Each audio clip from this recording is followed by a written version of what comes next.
The NBA has an officiating problem, but don't let that overshadow an all-defensive team performance from Herb Jones, including multiple game-winning plays. Oh, it was also Zion Williamson's 100th game in the NBA. We got a lot to talk about in today's episode of Locked On Pelicans. Let's go!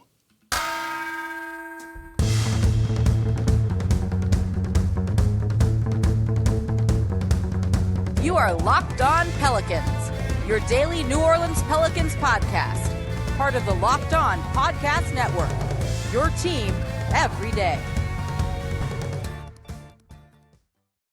Welcome to another edition of Locked On Pelicans, the daily podcast covering your favorite team, the New Orleans Pelicans and NBA, part of the Locked On Podcast Network, your team every day, available wherever you get your podcasts and available on YouTube.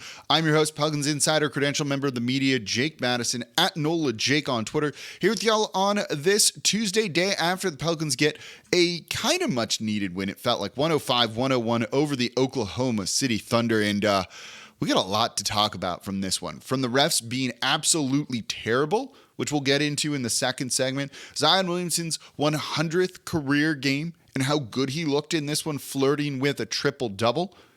But it was really Herb Jones who was the hero for New Orleans with his defense on Shai Gilgeous-Alexander. We're not going to let those refs, the zebras, overshadow any of that. So, of course, thank you for making Locked On Pelicans your first listen today and every day. We're here Monday through Friday for y'all, breaking down everything you want to know about this team. No one else coming to you like this, completely free. Please subscribe wherever you get your podcast and on YouTube. And if you want to support the show, number one thing you can do, no money required, just comment down below on YouTube. I'll be active in the comments today. So if you want to say hi, I'll probably say hi back to you. If you got a question, put it in there. It could be used on a future show.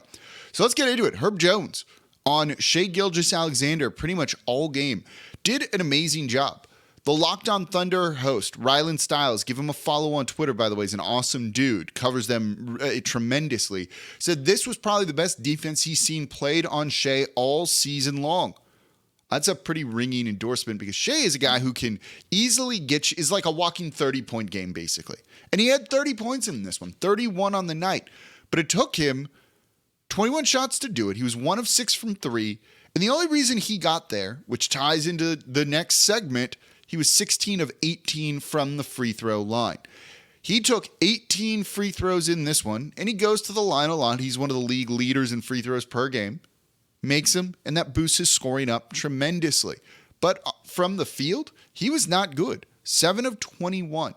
And in one of the final 2 possessions of the game, basically, Herb Jones played amazing defense on him, as he did all game, and drew a charge. And this, by the way, credit Willie Green. A lot of people have been upset with Willie Green this season, sometimes rightfully so. But Willie Green at halftime talked to the team and said, look, stop swiping down on Shai Gilgeous-Alexander. You know what he's going to do. He's going to put the ball down. He's going to barrel downhill, beat him to the spot, and take the charge. And in the second half, New Orleans did that. They really forced him into making bad decisions. 7 turnovers on the night for Shai, which with a high usage rate like that kind of makes sense. But Herb blanketed him all game long. And then on the ensuing possession after the charge, with the ball advanced, he inbounds the ball off the back of Aleksej Pokusevski because he's not paying attention, gets the ball back, gets fouled, goes to the line, ices the game with 2 game icing winning free throws, however you want to say it. He had 2 game winning plays, 2 game icing plays on back-to-back possessions, one on defense, one on offense. A masterful performance from him in this one. He finished with 3 blocks, 4 steals on the night. He also chipped in 12 points. We'd like to see his 3-point shot fall a little bit more, but he was active off ball when he needed to. And this is also why you have to leave him in and can't take him out. I've seen some people say, maybe you need to start a guy like Trey Murphy over him. Not when the dude makes plays like this. Not when the dude makes plays like this. He was that good in this game, and you need that defensive presence that's capable of slowing down a guy like Shai. No one's been able to do that this season. The Thunder have been better than anyone predicted and expected from them. But he did the best we've probably seen yet, and it got the Pelicans a much-needed win in a game where they didn't have Brandon Ingram or CJ McCollum, where they couldn't get a break from the refs whatsoever, and they only won by 4 points. It's going to come down to individual effort like that, And you really saw that from Herb Jones. This is a guy who is an elite defender. He finally got a better whistle than he has all season long. Also ties into the next segment. We're going to talk about the refs. We'll rant about the refs here a little bit too. But Herb Jones, great on this. He's capable of this with those long arms, beating guys to the spot, getting that position, getting those charge calls, using the arms to poke the ball loose, wrapping people up, forcing jump balls, forcing turnovers, whatever it might be. He's capable of doing that. He's such a versatile defender. He takes on such tough assignments, no problem with it, and does expend a lot of energy on the defensive side of the ball. You still need to have him in the starting lineup. You just simply need a guy like that. He also can work better off ball. They probably need to design a couple of more sets for him to try and get him in a groove offensively, get him working off ball. He's also capable of grabbing a defensive rebounding and bringing the ball up. At Alabama, he played point guard for them a good chunk of the time. It's a useful player. It's a good player. And when you play defense like that, you need to keep him out there, even if the offense isn't falling. There's enough offensive threats on this team that if he's your fifth best guy offensively, you're still in a really good spot. And so you saw why Herb Jones has the reputation that he has, not on Herb. Multiple plays. Some of the blocks he had on Shai Gilgeous-Alexander, tremendous. And really that charge and then making the right smart play to inbound the ball off the back of a Thunder player to get the ball back, have to get fouled because they're scrambling, trying to figure out what's going on. Zion said he didn't even see it. All of a sudden he was trying to cut to get open and there was a whistle and he was like, what's going on here? Just beautiful play all around from Herb Jones. Tremendous job by him. Blanketing a guy like Shai, who's trying to get downhill and use his body, right? And he's pushing off a lot of the time. He's not getting that called as an offensive foul. And Herb Jones figuring out how to counter that. It's like the basketball intelligence that he has is through the roof. He studies the film of these guys to figure out how to counter their moves. Did Shai hit a number of those step backs that he's starting to develop? He started to develop a go-to shot. It's that behind the back gather into kind of a fadeaway over the defender in front of him. And you saw Herb play him so tight that he couldn't even do that. And with Herb's length, even a fadeaway is not really going to work against him. You saw a couple of shots where Shai had to really arc it up high, like incredibly high. And he missed because he had to alter his release to just try and simply get it over Herb, who was defending him. And it led to bricks and defensive rebounds for New Orleans and no points for the Oklahoma City Thunder. Herb Jones, freaking fantastic in this game. Like, really, he did such a good job. It's unbelievable. I wanted to lead with him. We're not going to let the refs overshadow one of the Pelicans players and how good he did in this game. But we are going to talk about the refs because the NBA has an officiating problem. And just let's break down how, I don't want to say unjust. Let's break down the disparity and the inconsistencies that you can just see from watching the game coming up here next in today's episode of Locked On Pelicans and what the Pelicans need to do about this. What they need to do about this. That's coming up here next in today's episode of Locked On Pelicans.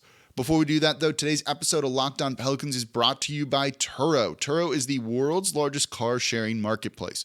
And with Turo, you can book any car you want whenever you want it from a community of local hosts. So browse a huge selection of vehicles for just about any occasion or budget across the US, UK, Canada, and now Australia. Book a spacious SUV or a minivan for a family road trip. Get a classic or a luxury car for a special event, birthday, or holiday. You want to arrive in style, right? Or you can even test out that new electric vehicle or any other car that you maybe have your eye on to see how it fits your everyday life. And many Turo hosts can even deliver the car right to you. Every trip is backed by liability insurance. Terms, conditions, and exclusions apply. Forget boring rental cars and find your drive at Turo.com. I even saw one where someone rented a DeLorean off of that, which is awesome and something I really, really like to do, being a big car guy. That's awesome. Go to Turo.com, rent, and find whatever it is you might want from one of their hosts. And thank you for making Locked On Pelicans your first listen today and every day. We're here Monday through Friday for y'all, breaking down everything you want to know about this Pelicans team. No one else coming to you like this, completely free. Now for your second listen, check out Locked On Sports Today. From the games that matter to the biggest moments in sports, go beyond the scoreboard and behind the scenes with local experts and insights only Locked On can provide. Locked On Sports Today, available on YouTube or wherever you get your podcasts. Okay, we are talking about the Pelicans' 105-101 win over the Oklahoma City Thunder. A win that almost wasn't. A win that really the Thunder never really got back into this game. But it was close for one reason. The referees. You already knew what I was going to say there. Pause for dramatic effect, but probably not that dramatic when it's kind of been telegraphed. The NBA, and I've said this for a number of years to the point that Locked On used this in like a pitch to advertisers at one point. They took the clip, the audio from it, and I say something like, the NBA has a refereeing problem, or the NBA has an officiating problem. I forget what it is. And guess what? The NBA still has an officiating problem, a refereeing problem. It was on full display in this game. I've already done this show. You can find it if you want. I'll try and put the link in the description down below of this YouTube episode. That I've done a show breaking it down in terms of the numbers, the stats, showing why the NBA and the refs have no clue what to do with the New Orleans Pelicans. But we can lay it out with this. Zion Williamson took 18 shots in this game. 18 shots. 17 of them were in the paint. 17 of them were in the paint where bodies are all kind of mixed up, colliding. And he's always double teamed. He's fighting through 4 guys sometimes. There's arms everywhere that are hitting him. Things like that. There's a lot of contact in the paint. He went to the line 1 time. And it only occurred with 44 seconds remaining in this game. Shai Gilgeous-Alexander, by comparison, went to the line 18 times. 18 times. He didn't take almost all of his shots in the paint. He took 6 from 3. He took 3 from that mid-range outside of the paint area. And he took a lot from those long paint shots around the, right below the free throw line. And he went to the line 18 times. That's as many shots as Zion Williamson took all game, and that's not indicative that they need to get Zion the ball more, and we'll get into his night, his 100th NBA game in the next segment, because a lot of his stat line, the numbers don't tell the story about how impactful he was in this one. But it's kind of ridiculous that Zion Williamson, who a couple of seasons ago got to the line almost 10 times per game, and even that number was low, only gets to the line 1 time when he's barreling through people in the paint. And there's arms that are hitting him. And then on the other end, Shai Gilgeous-Alexander is getting those calls. It's absurd. It's wrong. I don't want the game to be over-officiated. Let these guys play for the most part. But if it's a foul on one guy, it's a foul on the other. And this is something the NBA does, and it's kind of unstated but accepted. In sense, an unwritten rule. Bigs are officiated differently than guards. Bigs are officiated differently than guards. You can have contact on a guard that won't get called, or you can't have contact against a guard that will get called against a big. I don't know what I'm saying there. You get what I'm trying to say. Bigs have to deal with more contact to get calls. Simple as that. Guards, you can kind of breathe on them and they might go to the line. A big man, no. So they look at Zion, who's bigger, who's stronger than Shai Gilgeous-Alexander, and they officiate him differently. Despite the fact that he's not playing like a big man all the time, sometimes with the post-ups. And I can understand them not calling some of these fouls on post-ups. But when they use him from the three-point line, point Zion, right? He's not getting in. He's playing like a guard, going downhill, surveying the court, trying to make a pass, but then still absorbing contact. They don't call it. At that point, he's playing like a guard, and you need to officiate him differently than you have been. And despite the fact that, he's in the body of a big man. And that's a problem that the NBA has. 17 shots in the paint, and only one of them was an and one. Only one shooting foul drawn on the and one in this entire game. Come on. You know that's not right. Now, the NBA has put in some points of emphasis to try and dissuade some of the calls and things like that. But against a big man who's playing like a guard, playing downhill like Shai is, I don't know what to tell you. This is maybe one of the biggest reasons to run point Zion a little bit more, to not post him up as much. Part of this is the paint is crowded because they're trying to deny Zion going to the rim, because sometimes they play him with another center, and that's going to keep a defender in the paint and add another body, and the sight lines are screwed up for the refs to see some of this. But at times, it's so obvious. At times, it is so obvious. On that charge call that Herb Jones took, one of the refs who was far away wanted to call it a blocking foul. Now, he deferred to the ref who was closer, and they got the call correct, so they kind of followed protocol. But man, you saw that guy coming in to be like, that's a block, and that's not a charge. You also had it where Zion tipped a ball in, and he was called for offensive interference, goaltending, and Willie Green had to challenge it. It was a wrong call. It was obviously a wrong call, and I don't know how a guy 30 yards away, 30 feet away can necessarily see that. You saw 2 successful coaches' challenges in this one. Does that happen all that often? Not really. And kind of tells you that these refs need more training and know what's going on. You saw Jonas Valanciunas in this one called for multiple travels, when that's something that he does with his pump fake and his foot doesn't actually leave the ground. They need to do their homework better than how they've been. The Pelicans need to make it a little bit more obvious too.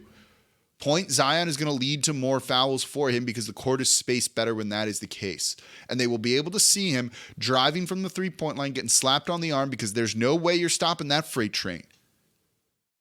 Fewer post-ups. Still do some of the post-ups, but more point Zion with CJ off ball, BI off ball too. And then when BI has the ball in his hands, post Zion up. That works. Or have him just cut. That works as well. But there's ways to do this to generate more foul calls, and the heavy post-up offense, when we know they're not going to call that at this point, isn't working. Don't do that anymore. Well, sometimes, but you get what I'm trying to say here. Zion this year is going to the line 6.8 times. 2 years ago, when he was an all-star and getting all NBA votes, 8.7, and even that number was low. This should be higher, should be way higher, and there shouldn't be a game like this where he's not getting foul calls. This is the referees just not doing their job. Questionable calls both ways at times, but not officiating Zion the way he needs to. It's at the point where if Griff or Willie Green wanted to get fined and put on a little bit of a performance in a press conference, I wouldn't make fun of him. I've done that against Griff before because at that point I didn't think it was really warranted or great, and that was after Zion broke his finger going for a rebound, not when it was, as Griff said, open season on him. And it's not open season on him right now. They're just doing this incorrectly. And that needs to change. So saying something, getting the fine to kind of really bubble it up to somebody, I don't know if that'll actually help. Probably worth doing, though, at this point here. I'll kick in $25 on the fine if that ends up happening or something along those lines. But something probably needs to be done about this, and the Pelicans should try and address it. We're at that point, and I promise I won't make fun of anyone if that actually happens here, because I do agree that it's getting pretty bad. And I have a whole show on the numbers behind it, if you want to give that a listen, if you haven't already. Let me know what you think about the refs in the comments down below. Be somewhat nice. Don't get yourself banned from YouTube doing it. But let me know what you think. Is it that bad? Do you think it's okay? Do you think there's a way for the Pelicans to do anything about it? Or are you just willing to chip in and help pay the fine as well? So coming up next, let's talk more about Zion. He was good in this, flirting with a triple-double, almost getting it, 8 assists. That's a career high. What worked, what didn't, what do they need to change with them, and how can they make him even more efficient? Because there's definitely ways. Let's talk about that coming up here next in today's episode of Locked On Pelicans, because Zion's stat line does not tell the whole story behind his impact in this game. Before we do that, though, today's episode of Locked On Pelicans is brought to you by LinkedIn. These days, every new hire can feel like a high-stakes wager for your small business. You want to be 100% certain that you have access to the best qualified candidates available so you get the right person. And it's less of a gamble. And that's why you have to check out LinkedIn Jobs. LinkedIn Jobs helps find the right people for your team faster and for free. You leave that position open, it's hurting your business, it's hurting your bottom line, it's probably upsetting your customers, it's leading to nothing good. You want someone hired fast. And you need them to be good because you can't afford to then hire a new person soon after that. So simple tools like screening questions make it easy to focus on candidates with just the right skills and experience so you can quickly prioritize who you'd like to interview and hire. And it's why small businesses rate LinkedIn Jobs #1 in delivering quality hires versus leading competitors. LinkedIn Jobs helps you find the qualified candidates you want to talk to faster. So post your job for free at linkedin.com/LockedOnNBA. That's linkedin.com/LockedOnNBA to post your job for free. Terms and conditions apply. And thank you for making Locked On Pelicans your first listen today and every day. We're here Monday through Friday for y'all like no one else is, breaking down everything you want to know about this Pelicans team. Subscribe wherever you get your podcasts and on YouTube. Tell a friend about the show. This team's fun, They're winning. Get them clued into what's going on with this Pels squad, and comment down below on YouTube, the number one thing you can do to support the show. And now for your second listen, go check out the Locked On Sports Today podcast. The biggest stories across all sports, and there's still a lot happening right now, including a big game uptown on Saturday. Roll Wave. They're going to be covering it all over at Locked On Sports Today. Across all sports, it's in like 30 minutes of biggest stories, whether it's the NFL, NBA, whatever it is, it might be. They are covering it, available wherever you get your podcasts and on YouTube. Okay, Zion. We're going to go a little bit long in today's show here as we're already at the 20-minute mark, but Zion was just that good in this game. Big part of the reason they won. It was him and Herb Jones, the two biggest stories for New Orleans. 23 points, 8 assists, 8 rebounds, but he had a massive impact in this one. He was just flat out good. And if he had some foul calls, this is like a 40-point game for him, a 30-point game for him, and he probably gets that triple-double. He was that close. You see it. His court gravity is unmatched in the NBA.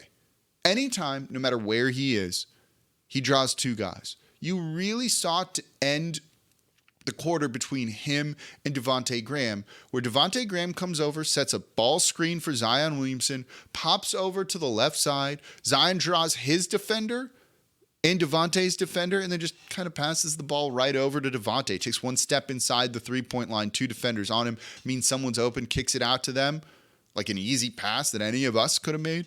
Devontae buries the open 3. That's how simple this game can be when you do point Zion. It's a lot easier when people are setting screens for him and forcing the defense to make decisions. Post-up Zion works. It doesn't work as effectively as ball handler Zion.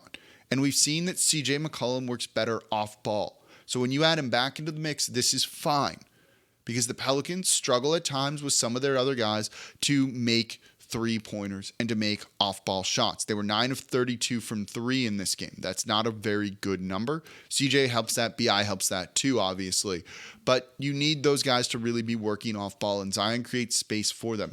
They are getting tremendously open looks and just unable to bury him. Herb Jones, 1 of 5 from this one. Devontae Graham, 1 of 5. Trey Murphy, 2 of 7. Though his 2 makes are big and are long, and that's important too. But point Zion really works, and it just makes this offense go. You saw at times this offense really become a slog. We saw it over the weekend as well in the loss to the Memphis Grizzlies. You need point Zion to really be the focal point to just create easy open shots, and those guys will start knocking them down when they get in rhythm and when you have your best players out there on the court, and you're going to win games. In this one, which was a close game, right? It was a 4-point game at the end. Zion was a plus 19. No one else was in double digits in terms of individual plus minus. 8 assists. His passing is great. His court vision is there. He has the maturity to make the right decisions in the basketball intelligence. After the game, upon reflecting on his 100th game in the NBA, he said, I think that one of the biggest things about me that's grown is my basketball IQ, my ability to read the game. He is fantastic when he's at the top of the three-point line. Someone sets a screen, he starts to go downhill, and he can just survey the entirety of the court. And guess what? When you can pass to your left, you can pass to your right, or you can pass straight ahead too to a cutting big man or Herb. You have 3 different areas to attack from. It makes it really tough for a defense to anticipate and defend what's coming. When you post Zion up, and they post him up on the right side so that he can go to his left and score with his left hand, that's how they do it. You only have to defend one side of the court. There's nothing going on to the right side of the court there, the baseline side of the court, when he's starting that drive. You only have to defend to the left and kind of the far side there. That's it. It becomes much easier to defend. Put him in space, let him do his thing, and create space for others, and it will work. He's a very good passer. 8 assists on the night is not an accident. This is a career high for him. And it elevates the team. It makes this team tougher to defend and avoids a lot of those times where this offense just looks bad. And it doesn't need to be difficult. There were times in this one where the Pelicans devolved into sloppy play, which is kind of what OKC wanted to do in this. They want to play fast, loose, just kind of do their thing. The Pelicans need to be a little bit slower and more methodical. But that doesn't mean it needs to be difficult. It can be as simple as Zion has the ball in his hands, everyone take a second, then someone comes set a screen for him, and you're going to find a good shot at that point. Or Zion will score. And when Zion's driving downhill, he has more options.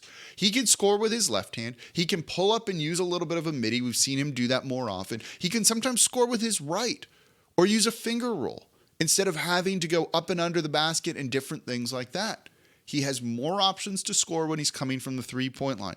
The post-ups need to be there, keeps the defense honest, but he's at his best working downhill where he can survey the court like a QB in a sense, and then deliver the right pass to the right open shooter, who then maybe moves the ball even more and forces the defense to rotate. He's been really good at that this season. This was a game where they were going to have to do a lot of that, and they did, and it showed you why it's so successful. We want to see more of this. We want to see this with CJ and Brandon Ingram back. Hopefully they can find the right balance with it.